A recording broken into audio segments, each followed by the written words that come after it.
નમસ્કાર વિદ્યાર્થી મિત્રો, હું જયેશ પૂજારા નવનિર્માણ વિદ્યાલય ઓનલાઈન એજ્યુકેશનમાં આપણું હાર્દિક સ્વાગત કરું છું. વિદ્યાર્થી મિત્રો, આજે આપણે ધોરણ 8 સામાજિક વિજ્ઞાનનો પ્રથમ પાઠ ભારતમાં યુરોપિયન પ્રજાનું આગમન તેના વિશે આપણે ભણવાનું છે.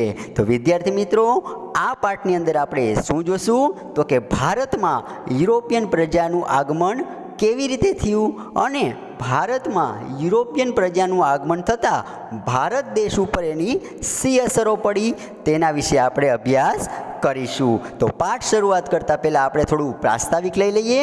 તો કે આગળના ધોરણમાં આપણે શીખી ગયા કે વર્ષો અગાઉ આપણો દેશ દુનિયામાં અગ્રીમ હરોળમાં હતો અને વિશ્વમાં આપણા દેશનું એક અનોખું જ મહત્ત્વ હતું. હવે વિદ્યાર્થી મિત્રો, કે વર્ષો અગાઉ આપણો દેશ છે તે અગ્રીમ હરોળમાં હતો.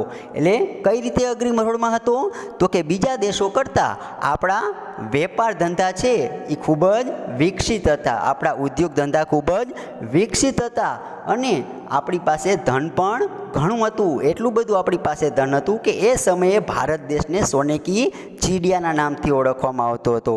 આવો આપણો દેશ છે તે આર્થિક રીતે સમૃદ્ધ હતો અને જેને કારણે આવી આપણી આર્થિક સમૃદ્ધિથી પ્રભાવિત થઈ અને ઘણા લોકો છે તે આપણા દેશમાં વેપાર કરવા અને ધન કમાવા માટે આતુર હતા. જો કે અગાઉ પણ જમીન માર્ગે અહીં વિદેશી વેપારીઓ વાયવ્ય સરહદેથી આવતા અને વેપાર કરતા હતા અને જમીન માર્ગે આરબ વેપારીઓ છે તે ભારત દેશમાં વર્ષોથી વેપાર ખેડતા હતા. પરંતુ હવે મિત્રો, અહીંયા પરિસ્થિતિ બદલાય ત્યારે જમીન માર્ગે વેપાર અટકી પડ્યો. વિદ્યાર્થી મિત્રો, અહીંયા આપણે આની અગાઉ પણ જમીન માર્ગે વિદેશી વેપારીઓ છે તે વાયવ્ય સરહદેથી આવતા અને ભારતમાં વેપાર તો કરતા, પરંતુ હવે પરિસ્થિતિ બદલાઈ ગઈ. શું પરિસ્થિતિ બદલાઈ ગઈ તો મિત્રો, જો અહીંયા થાય છે એવું કે અહીંયા આપણે ભારત અને યુરોપ વચ્ચે જે જમીન માર્ગ હોય છે એ જમીન માર્ગની વચ્ચે કોન્સ્ટેન્ટિનોપલ નામનું શહેર આવેલું હોય છે. હવે એ કોન્સ્ટેન્ટિનોપલ નામનું શહેર છે એ તુર્ક મુસ્લિમો જીતી લે છે. આથી યુરોપવાસીઓને છે તે ભારત આવવાનો જે માર્ગ છે એ શું થઈ જાય છે? બંધ થઈ જાય છે. એટલે આ પરિસ્થિતિ છે એ બદલાઈ જાય છે અને એમનો વેપાર છે એ જમીન માર્ગે અટકી પડે છે. જેથી યુરોપિયન દેશોમાં ભારતની ચીજ વસ્તુઓ જેવી કે રેશમ, સુતરાઉ કાપડ, મલમલ, મરી મસાલા, તેજાના વગેરેની માંગ વધી ગઈ અને આ પરિસ્થિતિનો લાભ લેવા યુરોપના મોટા ભાગના દેશોએ ભારત પહોંચવાના જળમાર્ગો શોધી કાઢવાની યોજના અમલમાં મૂકી. હવે વિદ્યાર્થી મિત્રો, અહીંયા આપણે યુરોપવાસીઓને ભારત આવવાનો માર્ગ તો બંધ થઈ ગયો, પરંતુ યુરોપના દેશોમાં જે આપણા ભારતમાં બનતું જે આપણું ચીજ વસ્તુ હતી જેવી કે સુતરાઉ કાપડ, રેશમ, મલમલ, મરી મસાલા, આ બધાની માંગ યુરોપમાં રહેતી. એટલે ના છૂટકે યુરોપના લોકોને ભારત એ વસ્તુ ખરીદવા માટે આવવું જ પડે. એટલે અહીંયા એ આપણી વસ્તુની પરિસ્થિતિનો લાભ લેવા માટે તે અહીંયા નવા જળમાર્ગની શોધ કરવા માટે યોજના ઘડે છે. અને સમય જતાં યુરોપના અન્ય દેશોના સાહસિક સાગર ખેડૂઓએ ભારત આવવાના જળમાર્ગ શોધી કાઢવા માટેની શરૂઆત કરી. એટલે એમને તો હવે મરી મસાલા વગેરે એમ ચાલે એમ હતું નહીં. એટલે જેમ જેમ સમય પસાર થતો ગયો તેમ તેમ અન્ય દેશોના જે સાહસિક જે સાગર ખેડૂઓ છે તેને ભારત આવવાનો જળમાર્ગ શોધી કાઢવા માટેની શરૂઆત કરી. અહીંયા સાગર ખેડૂ એટલે કે આપણે સાગર એટલે દરિયો, એટલે દરિયાની અંદર જે માલની હેરફેર કરતા હોય એને કહેવાય સાગર ખેડૂતો. એટલે આ સાગર ખેડૂઓ છે તેમને આપણે ભારતનો નવો હવે જળમાર્ગ શોધવાની છે તે શરૂઆત કરી. શું કામ? કારણ કે એમને મરી મસાલા વગર ચાલે એવું ન હતું, એટલે એમને જળમાર્ગ શોધવાની શરૂઆત કરી. અને હવે મિત્રો, અહીંયા સૌ પ્રથમ ભારતનો જળમાર્ગ શોધવા નીકળે છે ક્રિસ્ટોફર કોલંબસ. તો કે ભારત આવવાનો જળમાર્ગ શોધવાનું બીડું ઝડપનાર અનેક સાહસિક વીરોમાં એક ઇટાલીનો રહેવાસી હતો. તે પ્રસિદ્ધ કોલંબસ હતો અને તે માનતો હતો કે પૂર્વમાં જવા માટે પશ્ચિમ બાજુથી પણ જઈ શકાય. આમ સાથી વિચાર્યું હશે તે વિચારો. હવે વિદ્યાર્થી મિત્રો, સૌ પ્રથમ ભારતનો જળમાર્ગ શોધવા માટે નીકળે છે ક્રિસ્ટોફર કોલંબસ. અને ક્રિસ્ટોફર કોલંબસ એવી વિચારસરણીમાં માનતો હતો કે પૂર્વમાં જવા માટે પશ્ચિમ બાજુથી પણ જઈ શકાય છે. એટલે અહીંયા કોલંબસ છે તે ઈસવીસન 1492માં ભારત આવવા નીકળ્યો, પરંતુ તે આકસ્મિક રીતે અમેરિકા જઈ ચડ્યો. વિદ્યાર્થી મિત્રો, તે નીકળ્યો તો ભારત દેશ શોધવા. ક્રિસ્ટોફર કોલંબસ નીકળ્યો તો ભારત દેશ શોધવા, પરંતુ તે ક્યાં જઈ ચડ્યો? અમેરિકા જઈ ચડ્યો. એટલે તેને અમેરિકા શોધી કાઢ્યો અને તે જીવ્યો ત્યાં સુધી તે પોતાને હિન્દુસ્તાનનો શોધક માનતો રહ્યો. પણ ખરેખર તો એને અમેરિકા શોધ્યો હતો, પરંતુ એ જીવ્યો ત્યાં સુધી પોતાને એવું જ માનતો રહ્યો કે મેં ભારત દેશ શોધ્યો છે, પરંતુ ખરેખર એને ભારત દેશ શોધ્યો નહોતો. કયો દેશ શોધ્યો હતો? તો કે અમેરિકા દેશ શોધ્યો તો. અને જેને કારણે આજે પણ અમેરિકાના જે મૂળ વતનીઓ છે તેને રેડ ઇન્ડિયન અને તેના કિનારાના ટાપુઓને વેસ્ટ ઇન્ડિઝ કહેવાય છે. હવે વિદ્યાર્થી મિત્રો, ક્રિસ્ટોફર કોલંબસ બાદ હવે ભારતનો જે જળમાર્ગ શોધવા માટે નીકળે છે વાસ્કો દ ગામા. એટલે ભારત આવવાનો જળમાર્ગ શોધવામાં સફળતા મેળવનાર પોર્ટુગલ દેશનો રહેવાસી વાસ્કો દ ગામા હતો. વિદ્યાર્થી મિત્રો, અહીંયા વાસ્કો દ ગામા છે તે પોર્ટુગલ દેશનો રહેવાસી છે અને તેને ભારત આવવાનો જે જળમાર્ગ છે એમાં શોધવામાં એને સફળતા મળે છે. એટલે એનું જહાજ આફ્રિકાની દક્ષિણે કેપ ઓફ ગુડ હોપ ફરતું ચક્કર લગાવી આફ્રિકાના પૂર્વ કિનારે મલિંદી પહોંચીને હિન્દ મહાસાગરમાં આગળ વધતા મોહમ્મદ ઇબ્ન મજીદ નામના હિન્દી ખલાસીની મદદથી તે હિન્દ મહાસાગરમાં થઈ અને 22મી મે 1498ના દિવસે કાલિકટ બંદરે આવ્યું. અહીંયા છે તે વાસ્કો દ ગામાનું જે જહાજ છે તે આપણે કેપ ઓફ ગુડ હોપ ફરતું ચક્કર લગાવી અને આફ્રિકાના પૂર્વ કિનારે મલિંદી પહોંચીને હિન્દ મહાસાગરમાં આગળ વધતા મોહમ્મદ ઇબ્ન મજીદ નામનો એક ભારતીય ખલાસી હતો અને એની મદદથી અહીંયા વાસ્કો દ ગામાનું જે જહાજ છે તે 22મી મે 1498ના દિવસે કાલિકટ બંદરે પહોંચી ગયું. વિદ્યાર્થી મિત્રો, કેપ ઓફ ગુડ હોપ એટલે કે એક સારી આશા. અહીંયા હવે એનું વાસ્કો દ ગામાનું જે જહાજ છે તે હવે આપણા ભારતના કાલિકટ બંદરે પહોંચ્યું અને એ વખતે કાલિકટનો રાજા હતો જામોરીન. એટલે કાલિકટમાં રાજા કોણ હતો? તો કે જામોરીન. અને તેણે આ પોર્ટુગીઝ લોકોને વેપાર કરવાની છૂટ આપી દીધી. એટલે જામોરીને છે તે પોર્ટુગીઝ લોકોને વેપાર કરવા છૂટ આપી ભારતમાં. અને ઈસવીસન 1502માં પોર્ટુગીઝોએ વેપાર કરવા માટે કાલિકટમાં કોઠી સ્થાપી. એટલે હવે અહીંયા પોર્ટુગીઝો છે તે વેપાર કરવા માટે કોઠી સ્થાપે છે. કોઠી એટલે કે વેપારી મથકો. અને તેના ફરતે એને કિલ્લો બાંધી અલ્બુકર્ક નામના એક સેનાપતિને તેનો રક્ષક નિમ્યો. એટલે એમને જે વેપારી મથકો જે સ્થાપ્યા એના ફરતે શું બાંધી દીધું? એને કિલ્લો બાંધ્યો અને એ કિલ્લાનું આપણે રક્ષણ કરવા માટે એક સેનાપતિ નિમ્યો જેનું નામ હતું અલ્બુકર્ક. અને અલ્બુકર્કે ઉત્તર તરફ આગળ વધીને ઈસવીસન 1506માં ગોવા જીતી લીધું અને 100 વર્ષમાં પોર્ટુગીઝો મેંગલોર, કોચી, લંકા, દીવ, ગોવા અને મુંબઈનો બેટ તેમના નિયંત્રણમાં લાવી દીધો. અહીંયા મિત્રો, નિયંત્રણમાં લાવી દેવાનો મતલબ કે એની સત્તા હેઠળ લાવી દીધા. ભારતના જે ગોવા જીતી લીધું, મેંગલોર, કોચી, લંકા, દીવ વગેરે છે તેને પોતાના સત્તા હેઠળ લાવી દીધા. અને હવે વિદ્યાર્થી મિત્રો, આપણે જોશું કે હવે ભારતમાંથી પોર્ટુગીઝ સત્તાનો અંત કેવી રીતે આવ્યો. તો પોર્ટુગીઝ સત્તાનો અંત તો કે 17મી સદીની શરૂઆતમાં પોર્ટુગીઝોનો વેપાર બંગાળ તરફ વધવા લાગ્યો. હવે 17મી સદીની શરૂઆતમાં પોર્ટુગીઝોનો વેપાર કઈ તરફ વધવા લાગ્યો? તો કે બંગાળ તરફ વધવા લાગ્યો. અને આ સમયે મુગલ બાદશાહ શાહજહાં દિલ્હીની ગાદી ઉપર હતો. હવે બંગાળ તરફ એમનો વેપાર વધવા લાગ્યો હતો. એટલે એ સમયે દિલ્હી ઉપર આપણે મુગલ બાદશાહ શાહજહાં હતો અને બંગાળમાં તેના સુબાએ પોર્ટુગીઝોના વર્તન સામે શાહજહાને ફરિયાદ કરી. પરિણામે શાહજહાંના ફરમાનથી તેની હુગલીની કોઠી છે એ તોડી પાડવામાં આવી. હવે અહીંયા આપણે જે બાદશાહ છે એનો સુબા હતો તેને ફરિયાદ કરી કે અહીંયા એનું અંગ્રેજોનું વર્તન છે એ સારું નથી, એ આપણા દેશમાં છે તે શાસન ચલાવવા માંગે છે, આવી ફરિયાદ કરી. અને જેથી કરીને મુગલ બાદશાહ છે તેને શું કર્યું તો મુગલ બાદશાહ શાહજહાંએ છે પરિણામે જે અંગ્રેજોએ જે આપણે કોઠી સ્થાપી હતી હુગલીની, એ હુગલીની કોઠી છે તે તોડી પાડી અને અંગ્રેજોના અનેક વહાણો છે તે સળગાવી નાખ્યા. અને આમ પોર્ટુગીઝ સત્તાનો અંત આવ્યો અને પોર્ટુગીઝોની સત્તા ફક્ત ને ફક્ત દીવ, દમણ અને ગોવા પૂરતી મર્યાદિત રહી, આગળ વધી શકી નહીં.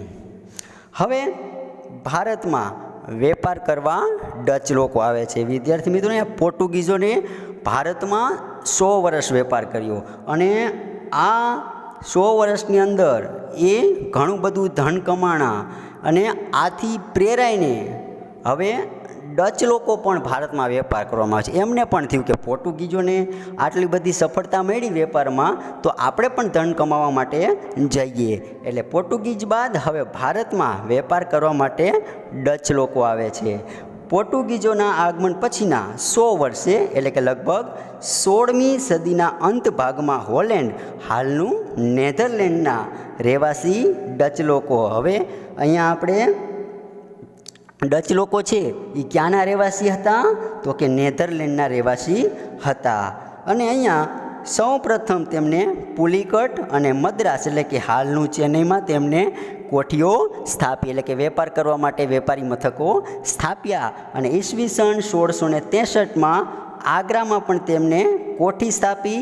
અને એ દરમિયાન અંગ્રેજો પણ ભારતમાં પહોંચ્યા અને ડચ લોકો અંગ્રેજો સામે સ્પર્ધામાં ટકી શક્યા નહીં. હવે જે સમયે ડચ લોકો ભારતમાં વેપાર કરવા માટે આવ્યા હતા એવા જ સમયગાળામાં ભારતમાં હવે અંગ્રેજો પણ વેપાર કરવામાં આવ્યા. એટલે હવે બંને વચ્ચે શું થયું મિત્રો તો કે સ્પર્ધા થઈ. કોની વચ્ચે? ડચ લોકો અને અંગ્રેજો વચ્ચે, બંને વચ્ચે સ્પર્ધા થઈ. શું સ્પર્ધા થઈ તો કે ડચ લોકો, માની લો કે આપણે છે ડચ લોકો કે માલ છે કે 100 રૂપિયામાં કોઈ વસ્તુ આપે તો અંગ્રેજો છે એનાથી સસ્તી આપે. આ રીતે છે એ બંને વચ્ચે શું થવા લાગી તો કે સ્પર્ધા થવા લાગી. અને બંને વચ્ચે જે સ્પર્ધા થઈ એ સ્પર્ધામાં અંગ્રેજો સામે છે એ ડચ લોકો ટકી શક્યા નહીં અને ડચ લોકોનો અહીંથી શું થયો? અંત આવ્યો. હવે અહીંયા અંગ્રેજો છે એની ડચ લોકો સામે સ્પર્ધામાં જીત થઈ. એટલે હવે અંગ્રેજોની નજર ક્યાં હતી તો કે આખા આપણા ભારત દેશ ઉપર એની નજર હતી. એટલે ઈસવીસન 1600માં ઇંગ્લેન્ડની રાણી એલિઝાબેથના સમયમાં બ્રિટિશ ઈસ્ટ ઇન્ડિયા કંપનીની સ્થાપના થઈ. હવે અંગ્રેજો છે તે ભારતમાં વેપાર કરવા માટે બ્રિટિશ ઈસ્ટ ઇન્ડિયા કંપનીની સ્થાપના કરે છે. આ એક કંપનીનું નામ છે. હિન્દુસ્તાન સાથે વેપાર કરી ધનવાન થવાની ઈચ્છા રાખનાર વેપારીઓની આ કંપની હતી. અને ઈસવીસન 1608માં પહેલું અંગ્રેજ વહાણ હિન્દુસ્તાનના સુરત બંદરે પહોંચ્યું. વિદ્યાર્થી મિત્રો, અહીંયા અંગ્રેજોએ ઈસવીસન 1600માં ઇંગ્લેન્ડની રાણી એલિઝાબેથના સમયમાં બ્રિટિશ ઈસ્ટ ઇન્ડિયા કંપનીની સ્થાપના કરી અને ત્યાર પછી એનું જે વહાણ છે, અંગ્રેજોનું જે પહેલું વહાણ છે ભારતમાં વેપાર કરવા માટે ક્યારે આવ્યું? 1608માં છે અને એ આપણા ગુજરાતના સુરત બંદરે. અને હિન્દુસ્તાનની ધરતી પર પગ મૂકનાર પ્રથમ અંગ્રેજ હતો હોકિન્સ.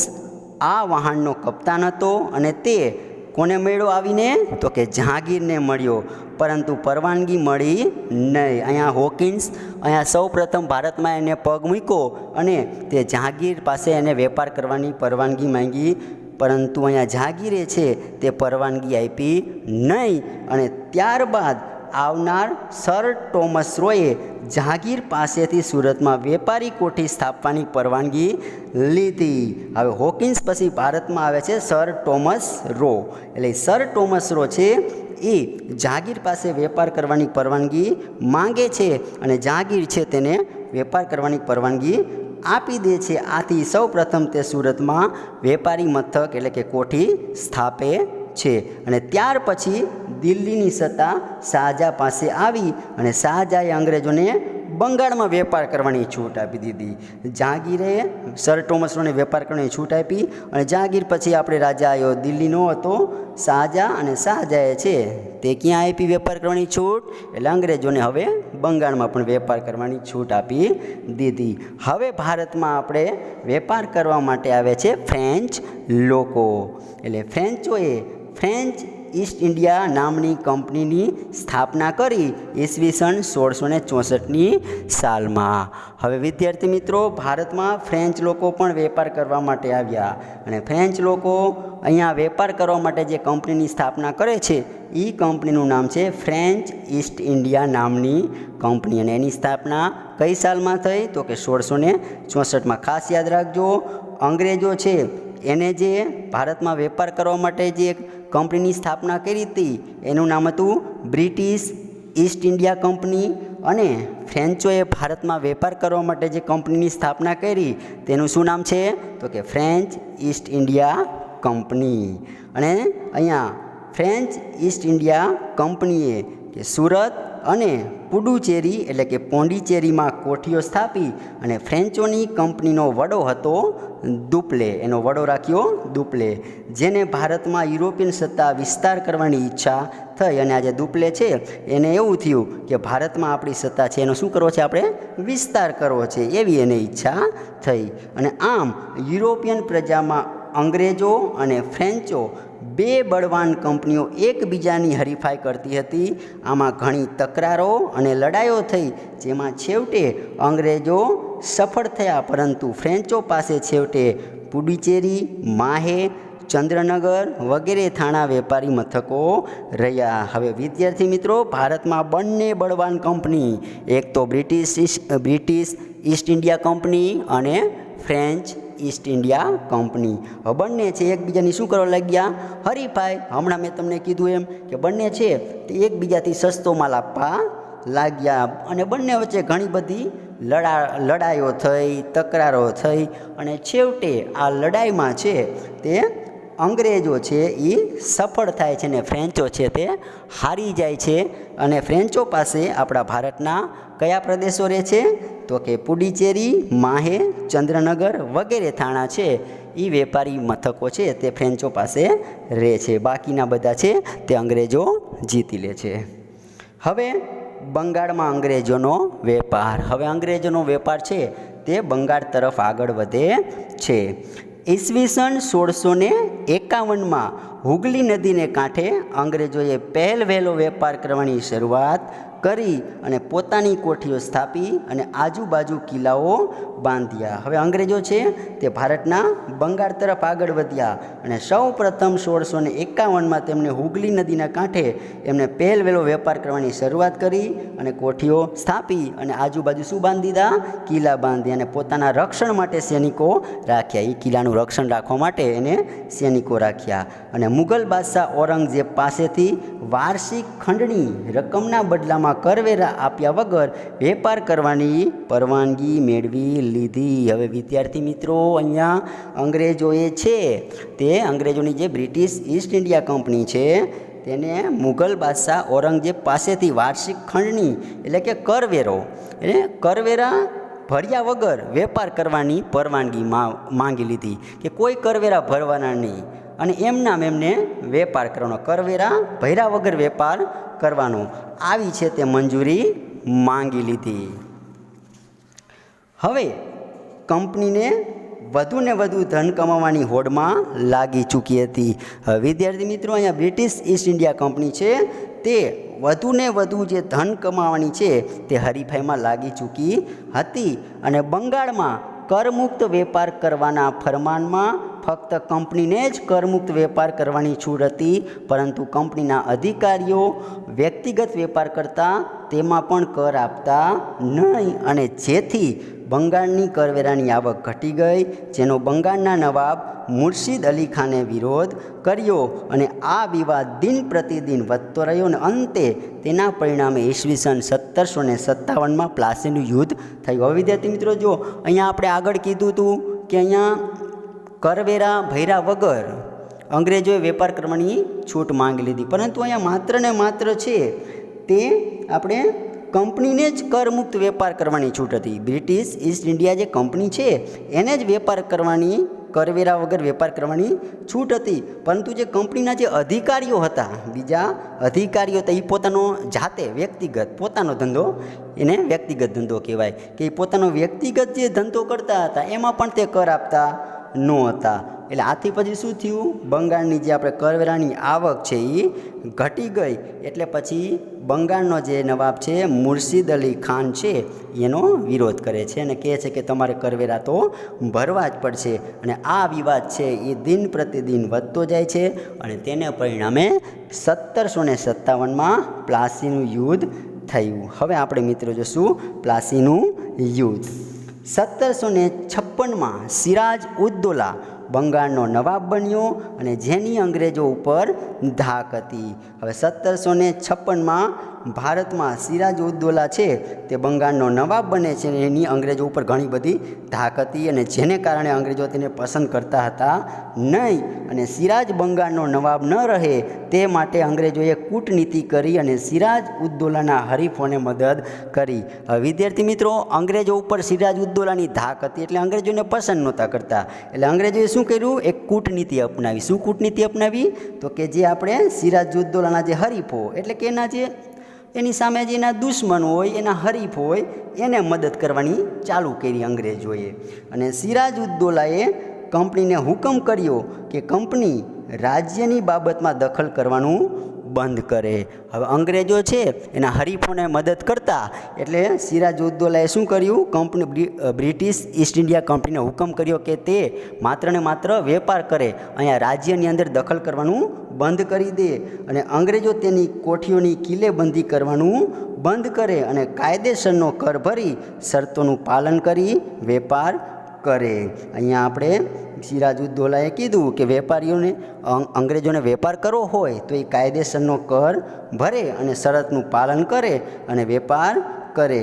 અને આ બાબતે બંને પક્ષ સમાધાન માટે તૈયાર ન થયા. તેથી નવાબે 30,000 સૈનિકોને સાથે રાખી અંગ્રેજ કોઠી ઉપર હુમલો કર્યો અને નવાબની ફોજે અંગ્રેજોને બંદીવાન બનાવી તેના વહાણો ઘેરી લીધા. હવે અંગ્રેજો છે ત્યાં શરતનું પાલન ન કર્યું. સિરાજ ઉદ દૌલાએ છે જે શરતો મૂકી હતી કર ભરવાની, એ કરવેરા ભરવાની છે, એ શરતોનું પાલન કર્યું નહીં. અને આથી પછી સિરાજ ઉદ દૌલા છે તે 30,000 સૈનિકોને સાથે રાખીને અંગ્રેજની કોઠી છે એના ઉપર હુમલો કરે છે અને ઘણા બધા અંગ્રેજોને બંદીવાન બનાવી અને એમના વહાણો છે એને ઘેરી લે છે. હવે અંગ્રેજ સેનાએ રોબર્ટ ક્લાઇવની આગેવાનીમાં વળતો હુમલો કર્યો. વિદ્યાર્થી મિત્રો, હવે અહીંયા એક અંગ્રેજ સેનાએ કે રોબર્ટ ક્લાઇવની આગેવાની હેઠળ સિરાજ ઉદ દૌલા ઉપર એમને વળતો હુમલો કર્યો. તો શું હુમલો કર્યો તે હવે આપણે જોઈએ. તો કે રોબર્ટ ક્લાઇવે સિરાજ ઉદ દૌલાના એક સેનાપતિ મીર જાફરને નવાબ બનાવવાની લાલચ આપી મદદ માગી તેને રાજી કરી લીધો અને પ્લાસીના યુદ્ધમાં ક્લાઇવે સિરાજ ઉદ દૌલાને હરાવી દગાથી ખૂન કરી. હવે અહીંયા રોબર્ટ ક્લાઇવે એક કાવતરું ઘડ્યું. એને શું કાવતરું ઘડ્યું? તો કે અહીંયા સિરાજ ઉદ દૌલાનો જ એક આપણે સેનાપતિ હતો જેનું નામ છે મીર જાફર. હવે એ મીર જાફરને અંગ્રેજોએ લાલચ આપી કે જો તું અમારી મદદ કરીશ આ યુદ્ધમાં અને દગાથી સિરાજ ઉદ દૌલાનું તું ખૂન કરીશ તો તને હું બંગાળનો નવાબ બનાવીશ. આવી રીતે છે એને લાલચ આપી અને જેને કારણે છે આ રોબર્ટ ક્લાઇવના કાવતરાથી છે તે સિરાજ ઉદ દૌલાનું ખૂન થાય છે અને અહીંયા રોબર્ટ ક્લાઇવની જે સેના છે એનો વિજય થાય છે.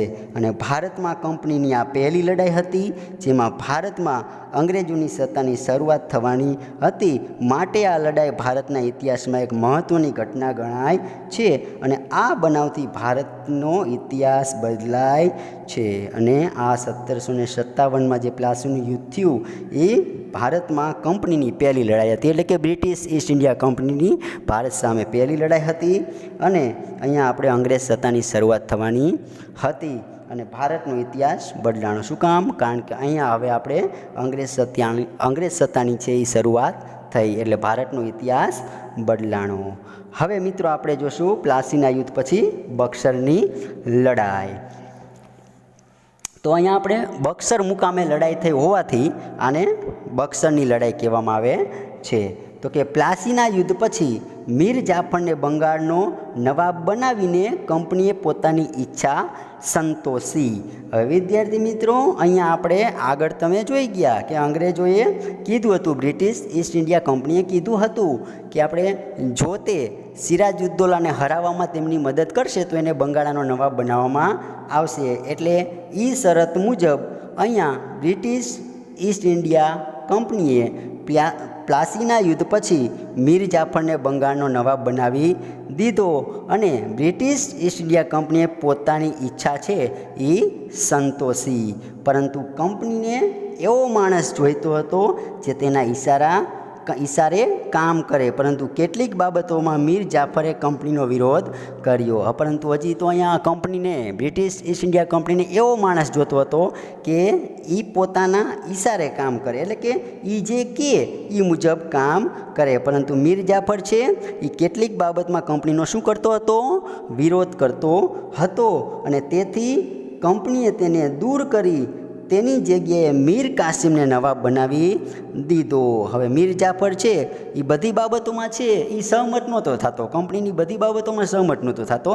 એટલે પછી અહીંયા બ્રિટિશ ઈસ્ટ ઇન્ડિયા કંપની છે તે મીર જાફરને એ બંગાળના પદ ઉપરથી હટાવી દે છે અને તેની જગ્યાએ બંગાળનો નવાબ કોને બનાવે છે?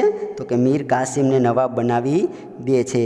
અને અહીંયા મીર કાસિમ નવાબ બન્યા પછી મીર કાસિમ કંપનીને પરેશાન કરવા લાગ્યો એવું લાગતા ઈસવીસન 1764માં બક્સરની લડાઈ દ્વારા તેને હરાવીને મીર જાફરને બીજી વાર બંગાળનો નવાબ બનાવી દીધો. હવે વિદ્યાર્થી મિત્રો થી એવું કે અહીંયા તો મીર કાસિમ છે એ મીર જાફર કરતાં પણ વધારે ચડિયાતો નીકળો.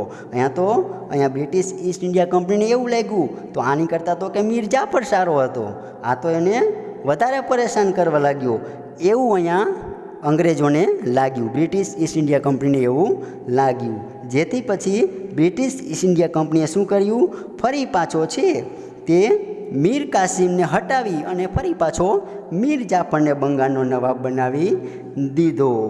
અને 1764ના યુદ્ધમાં છે તે મીર કાસિમ સાથે યુદ્ધ કરી અને ફરીથી કોને નવાબ બનાવી દીધો?